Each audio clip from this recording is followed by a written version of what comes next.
Hi everyone, welcome back to Enigmatica 6 Expert Mode, episode 14.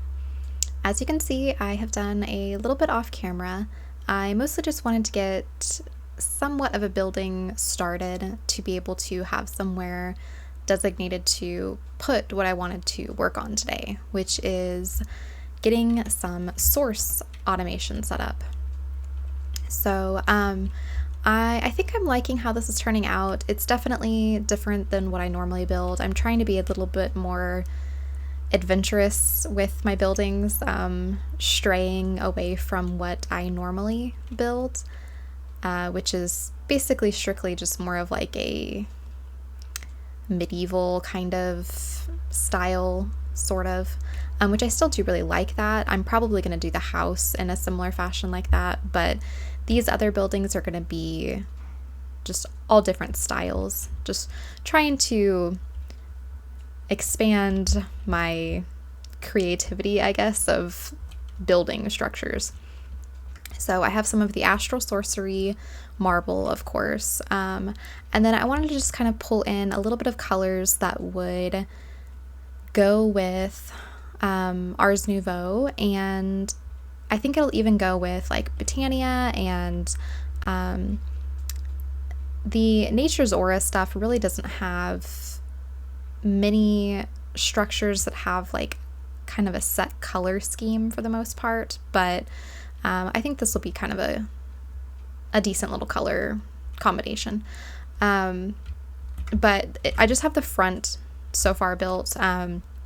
This I think is mostly done on the front. The sides and the back and the roof are very much not completed. It's still very boxy, and it's a fairly large building just because I am putting a Sylph farm and a Drygmy farm right next to each other. So the range that a Drygmy and a Sylph considers their home is 10 blocks from every direction from their home block, even up and down. So just kind of coming in here, I have started to collect a few mobs. They're just kind of in here right now, but I've made them small, other than the giant chicken compared to the other guys. But yeah, I have the Drygmy set up here, or what will be the Drygmy setup, and then the actual Sylph resource farm over here. So this will have all of the woods and like the logs and the different flowers and vines and crops and everything that I'm going to want to farm with these guys. So this will be where the home block is, which is the summoning crystal.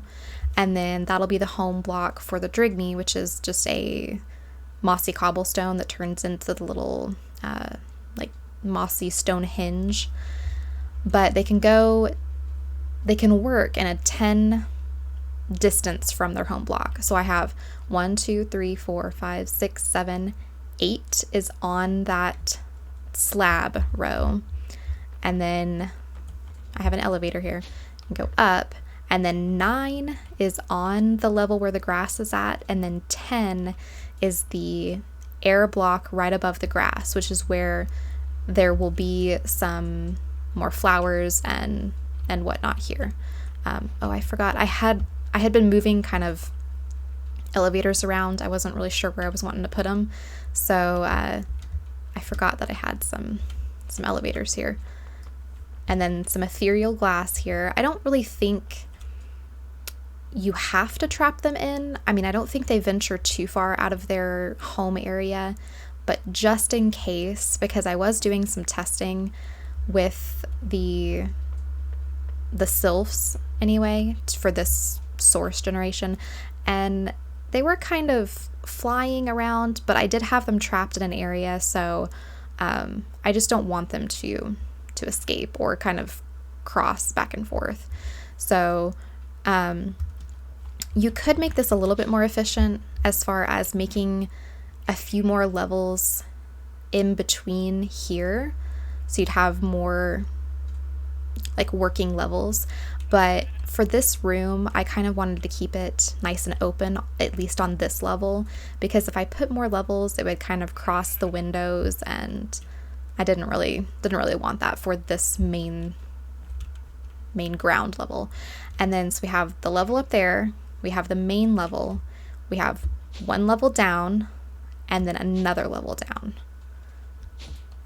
So if you count 1 as the grass block level there, 2, 3, 4, 5, whoops, and then 6 where that grass is, 7, 8, 9, 10 is the air block above the grass here. So that's a 10 working area underneath the home block. So, and I don't have any light in here at the moment. I did put some light in here whenever I was getting some grass to grow, because I actually ran out of grass blocks in my dank here. But then I broke them out because I do have a mega torch, so there's not going to be any mobs actually spawning in here. And then I put some grass blocks, or some light sources down here for this grass. But this is where we're actually going to start working today. So this is going to be where it's going to be a sylph farm, but it's going to be strictly for source generation. The sylphs are going to harvest blazing wood, the blazing archwood logs, and transfer them into some pedestals, which will then get kind of, eaten from or by the volcanic source links. So I already have all of that prepared. I haven't gotten it out of the enchanting apparatus just because I wanted to do that on camera, so then it would actually count in our quest book here. I have some building blocks here. I'm actually going to repair those few things that I messed up. This, and put the, oh, nope. Put this over here. Okay, so over here, I have them already crafted, and I had them input over here. So there's several sylph charms. I don't know if we're going to use all of them. It's kind of hard to figure out exactly how many I'm going to need. I messed around doing this in creative, but without fully setting up everything that we're going to want to farm in the sylph area here and in the Drygmy area with the different mobs, I don't really know exactly how many sylphs we're going to want working for the source generation. So it's kind of just a check as I go. So like the more things that I add in here, and like the happier the sylphs are in here, and the happier the drill. Well, I guess the Drygmies don't really have like happiness, I don't believe. But the more mobs that it's farming, I believe the more source it uses to run, and the same with the sylph. So it'll kind of just be finding a happy medium, a happy like balance between those two. But I wanted to get several crafted just to have them. I went ahead and did this all off camera because it was very time consuming. These benevolent goddesses charms are kind of a pain in the butt because you need mana diamonds, which luckily I had several of these from, I believe, the Undergarden. I think that's where you can find those. So luckily I didn't have to make any of these because they are infused diamonds, and that takes a lot of power, which I don't think would be too much of an issue. It's just, it's very slow with how little of these energizing rods I have, and they're only the basic ones. So it's very slow. I did go ahead and make one of them before I realized that I already had some mana diamonds, but that's okay because I can use that whenever we start like automating these recipes later on. And then there were a lot of runes of water and runes of spring. So the Osiris god shards was what was really holding me up. I was having to wait to get those. So that was kind of a major pain. And then the Drygmy charms, I am going to want more of these guys, but I don't have any more thieves hoods. So I'm just going to kind of have to go mob hunting and like try and find some of the skeletons that spawn with these on, because I only had 2 in my storage. So, but these here, moose antlers, the hood, some wolf pelts, the Drygmy shards, some source gem blocks, and then the staff of ancient knowledge, which is just some warped root, crimson roots, spirit attuned gems, and then the leather wrapped like ancient wood rod there. And then these are just a bunch of like mage bloom seeds, source, some ancient saplings. So I did have to do this ritual several times to get enough ancient saplings. And then the sylph shards, and then of course the benevolent goddess's charms. And then again, I don't know how many like volcanic source links we're gonna want and everything to be able to create enough source to balance with what we're using. So we're gonna start off with 7. And then I have some source relays, which are going to actually be turned into source splitters. Okay, so we're getting all of those quests done. And for the source splitters, let's see. Yeah, the source splitters here. It's lavender quartz, fluorite, and tinker's bronze. So let's go ahead and turn those into the splitters. So we're going to do that, do all of these, and the actual source relays there. Okay, so that's that. And let's see, what is another thing? Okay, and then so the volcanic source links is just some gold inlay, some gold, some conduits, which I did have to make several more of these, and then lava crystal. So I didn't realize that the lava crystal does not get used up. So I actually I had only made 4.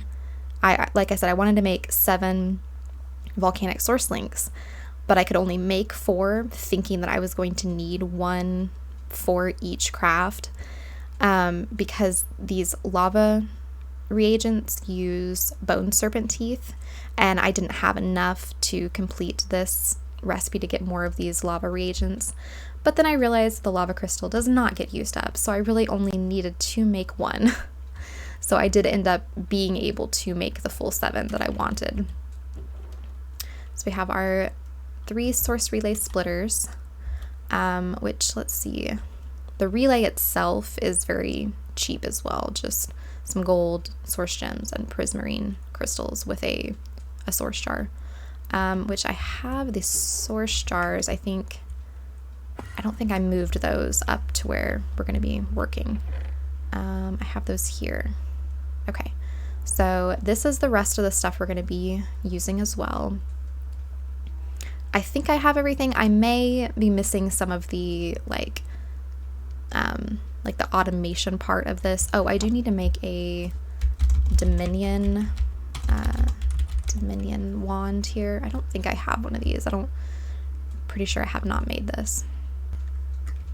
So we're gonna do 2 Tinker's Bronze, 3 Source Gems, and then the Scented Stick in the middle.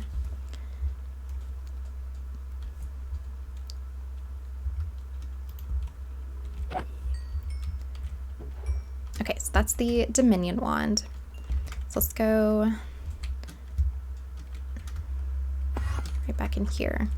Oh, no, that's not what I wanted. I wanted to go to this level. So let's go ahead and break out. Yeah, these are going to be going. I was mostly just keeping these here to kind of show the count, kind of the spacing on all of this.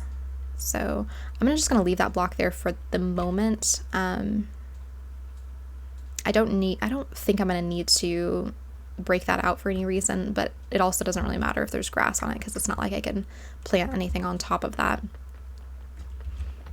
And then we're going to put the mossy cobblestone here.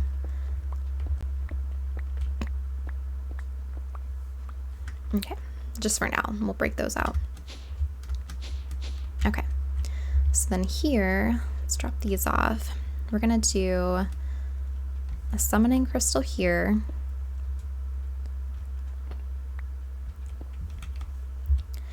And then as far as how the room is going to be here, I'm going to be using a bunch of blazing archwood. And then for the sylph to work the most efficient, you want them to be extremely happy. So you still want variety in the area that they're working in. Even though you don't necessarily need or want those products farmed, you do want them in here so that they work more efficiently. So then we're going to want a chest and a source jar. This is going to be the main kind of area here. Let's do source jar here. And the chest here. Yeah, I think we may do it that way. Yeah. Okay. So what I'm going to do is I'm going to kind of make a cut here because I'm basically going to go around and put blazing archwood logs around the whole outer layer here. And I'm just going to use my infinity wand and raise it all the way up. So I'm going to do a ring of blazing archwood all the way up to the ceiling. And then I'm going to go back through and kind of add some leaves and the different archwood blocks and their leaves. I'm going to add a little bit of spruce and oak and their leaves. And then just some flowers here and there. As they fly around, they will also populate like some grass and a few of the flowers that can spawn in this biome, they'll populate. But basically just sort of decorating the room to how it'll be and to be able to make them what's considered like extremely happy. So let me do that, get this room kind of completed, and I will be right back. Okay, so we've got some flowers scattered around. Again, this will end up looking very overgrown anyway because the sylphs will fly around and they'll be spawning like regular grass and like too tall grass and everything. So and actually these flowers are gonna need to get moved anyway.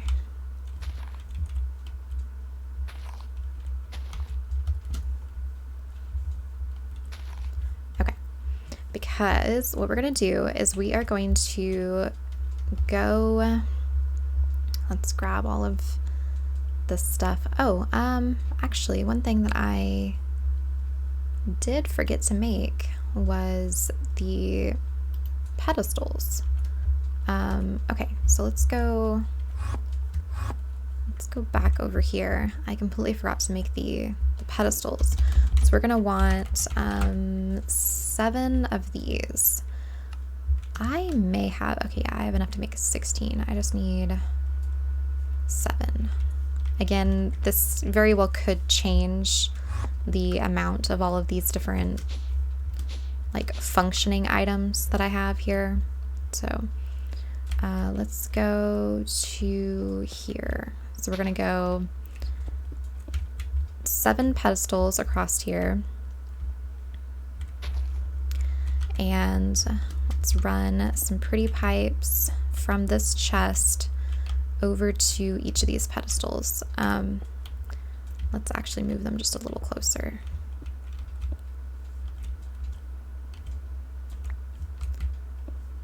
Okay.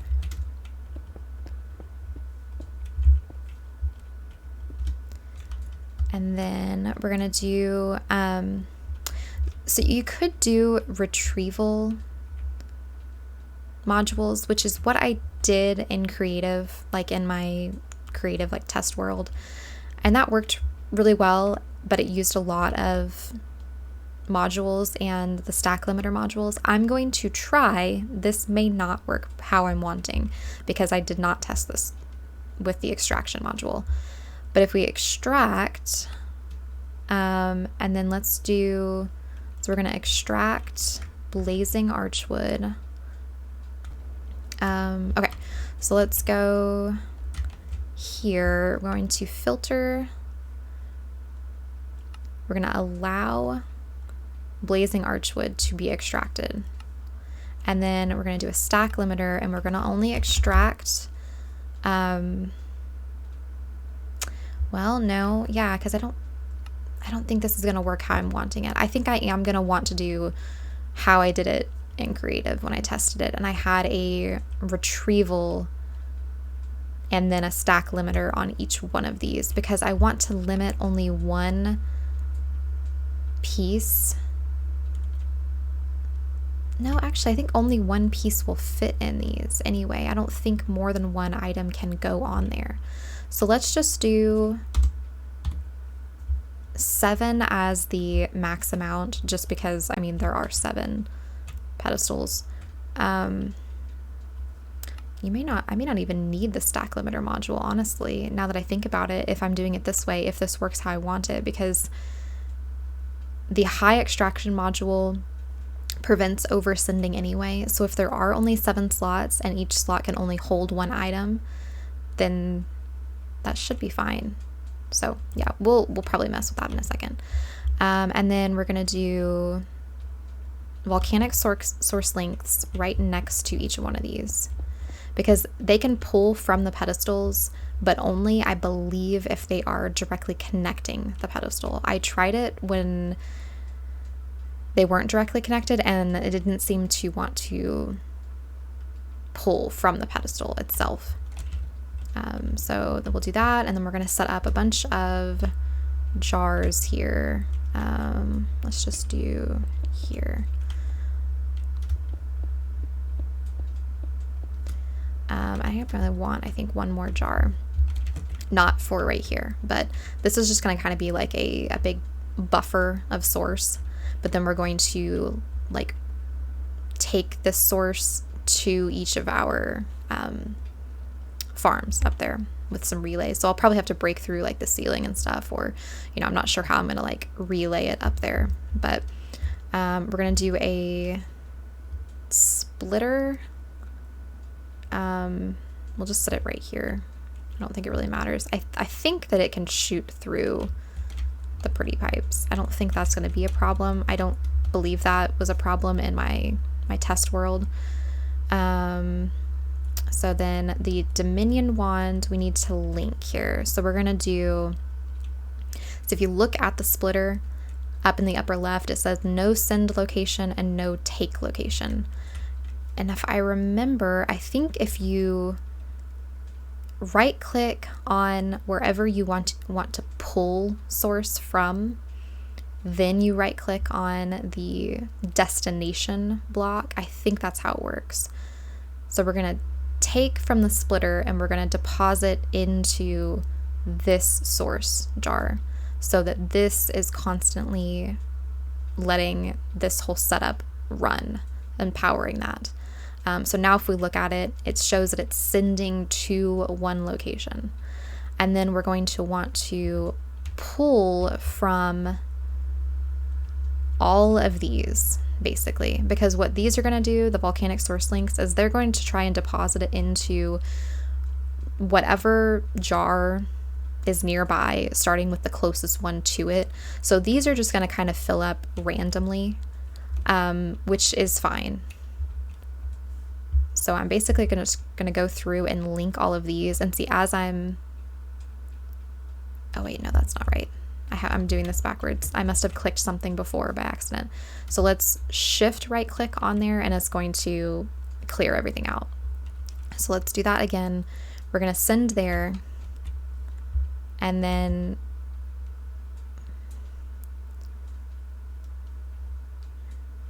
let's see. Pull from here and go there. Is that, no. I want to pull from here and go to there. There we go. And then pull from here, go to there. Yeah, so now it's saying it's taking from 2 locations. So I'm just going to go through and basically pull from each of these source jars towards the splitter. This is at least how I was able to get it to work in my test world. So it should, once we get done here, it should say that it's taking from 14 locations. Yes, okay, taking from 14 locations and sending to 1 location. This will eventually be sending to our other splitters or relays to go to our other farms, but for right now, this is what we're gonna do. And then, yeah, so I don't need this stuff anymore, I don't believe. Okay, so I think we should be able to, I'm gonna start off with maybe like 4 of these guys. I ended up having 8 of these running in my test world, and without having the actual Drygmy farm and the Sylph like resource farm, not the source farm, running, it was running really well, but it was getting a huge backlog of like blazing archwood, and that's totally fine. But if we do need to utilize more source, then maybe we will want it to be able to go through the archwood like more, so we may set up more of these volcanic source links or something. So I'm thinking maybe starting off with 4 of these guys will be fine. So basically you just right click on the summoning crystal with the charm and it'll spawn them. So right now it says they're very happy, which I think they started out as very happy when I first placed them down in my test world as well, but after a little while it said they were extremely happy. So we'll just see how this goes, because the happier they get, the more, like, I think the faster they gather stuff, and possibly the more, like, the amount that you get more from each, like, harvest, I think. I'm definitely still learning about these guys. So we'll let this kind of run for a second and see what we get. It'll take a minute to kind of get this whole thing like kick-started, basically. Oh, that's why it's not running. We don't have any source in there. Okay, so to get it kick-started, let's go ahead and toss in some of this blazing archwood that I had just gathered from chopping down trees to build this room. So let's toss it in here like it would have been gathered. Okay, so it is getting extracted, and it did extract 7, which that's fine.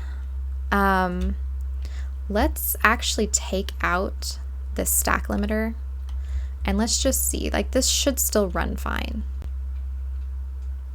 Yeah, I believe that's okay, because it's only going to send enough, because these will only hold 1 at a time. But basically it goes into the pedestal and gets immediately, like, pretty much eaten by the volcanic source link and converted into some source. So right now it's all just going from here and directly into here. So we've already gotten 27%, 34%, 35%. So yeah, that's, let's see, very happy. These guys are very happy. I think once they start flying around and spawning the grass and the 2 tall grass is maybe what kind of kicks them over the edge of extremely happy. So the Sylph thinks her home is very diverse. But yeah, so that's just going to continuously feed. Okay, so now that's 100%. This is completely full. So now it's going to slowly start filling up these. Of course, each time it runs, it's going to use a little bit of source, so it may kind of bounce back and forth for a minute here until it gets like an excess amount of source. Yeah, but it is, I do still have to find that kind of happy medium of not just providing enough source for this to run. I want to provide enough source to, or create enough source to run the Drygmy and the Sylph farm up there, and still have a good excess buffer as well. Yeah, so we've got a little bit here. It's starting to slowly build up. I think I am going to maybe add in, let's do 2 more sylphs. Let's do 6 sylphs and see. But this is at least sort of the basis of it. I'm going to let this run for a little while and just see how it goes, how everything looks here. And I will come back and kind of give you an update on how this is running. Okay, I've had this running for just a little while. Honestly, it's only been like maybe 10 minutes since I last recorded, or the last clip. They have bumped up to extremely happy, I think because they started pooping out grass. But yeah, there's some grass here now. That's the only thing that's changed. So I believe that's what kicked them over to extremely happy. I also did kind of change this a little bit as far as I had the pipes running across the top. I just hooked it down and it's now going into the side. And one major thing, I forgot to add a high speed increase module, because now it's able to zoom real fast. So that means it's creating source a lot faster. So these are filling up a little bit faster now. This one, for some reason, is not getting any.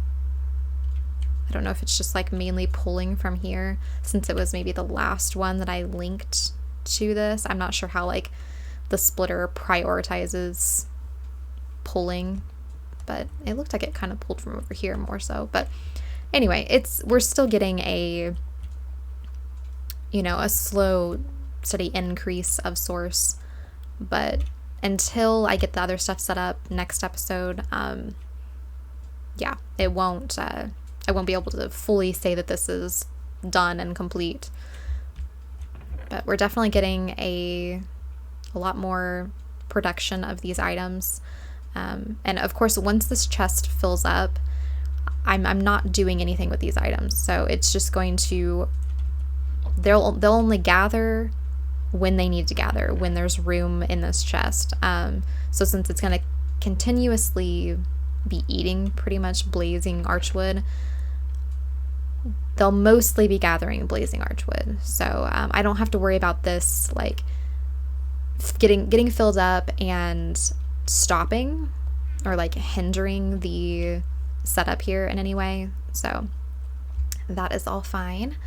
So yeah, this for the most part right now, I had thought about putting a couple more sylphs down, but then they started spawning the grass and they clicked over to extremely happy, and I remember to put the high speed in here, and it seems to be working a little bit better. See, like these had just started filling up like a moment ago, and now they're almost halfway on both of them. So that's that for now. So next episode we'll be working on getting these set up, and these are going to kind of be an ongoing process, because as I find like a flower or a crop or whatever that I want to farm, I'll put them in here. And then as I gather different mobs, which I mean, of course, I don't even have any like hostile mobs at the moment. You did not see that. Yeah, I'll get these guys in like little like separate cages and everything. And I'm still not sure if I'm gonna leave them in their like little mini form. But definitely probably the bigger mobs, like the moose, I'll have him, honestly, he doesn't even really need to be in here, because the Drygmy won't harvest from the moose. I guess it would get whatever like moose meat. Is there like, yeah, so I guess it would get the moose ribs, but the moose antlers, those are a passive drop, so I'm just gonna have to put him on like a hopper or something to be able to gather the antlers too. So I think this is what everything we're gonna be doing today. I think next episode I'll be working on, like I said, the Sylph and the Drygmy resource farm, but I'm also going to start into, I know I had said last episode starting into mine colonies, but I think what I'm going to do with the mine colonies is make kind of separate episodes for that. So like I'll have sort of 2 episodes kind of come out at the same time, I believe. Like a normal episode for progression and doing stuff for the pack itself, and then an additional episode for Mind Colonies, because Mind Colonies, it's very kind of slow going. It's a very kind of slow process of building up your town. So those episodes, I think, will just be more of explanation of what I'm doing and how to do a few things, and then just kind of showing you progression of how the town is building up.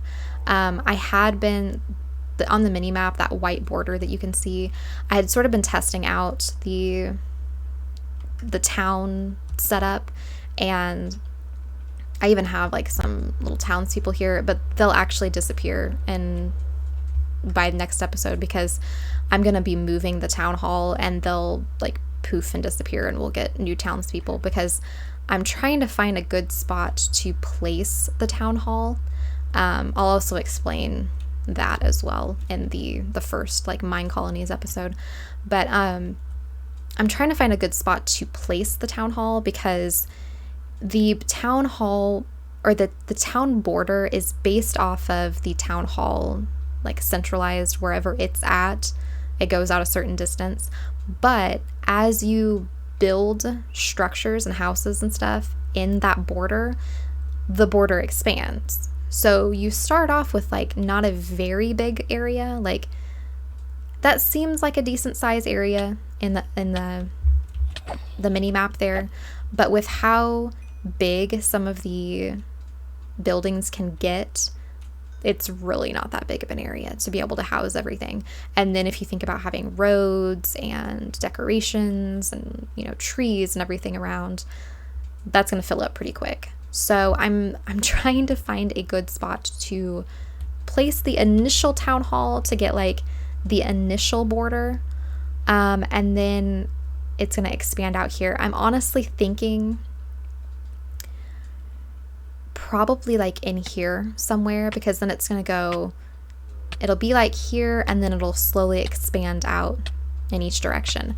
I would be fine with having some buildings in the town go over here, but since this is such a skinny plateau area, a lot of the border of the town would like hang over the edge of this cliff and this plateau, and it would go over into our like main base area, and I don't really want that, because I don't want to waste town space within the border, but then I also don't want, of course, town buildings up here or down in this little valley. So I'm thinking probably in sort of this area, and then it's just going to kind of expand from there. It may end up encroaching over here, but I feel like this will be sort of a good general area to start.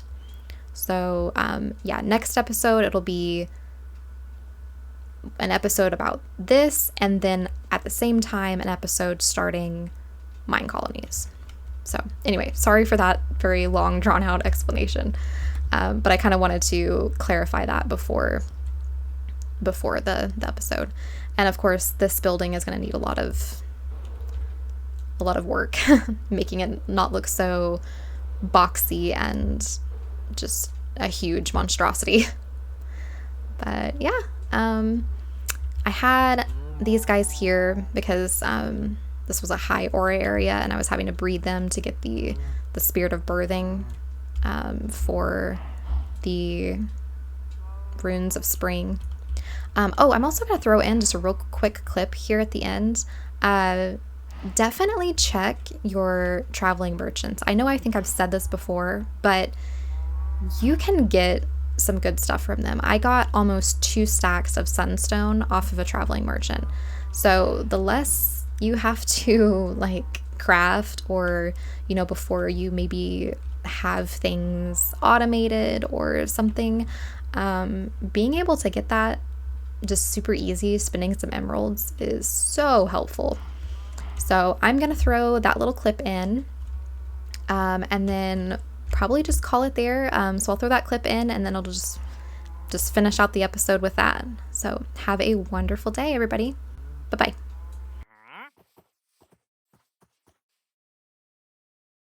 Uh-huh.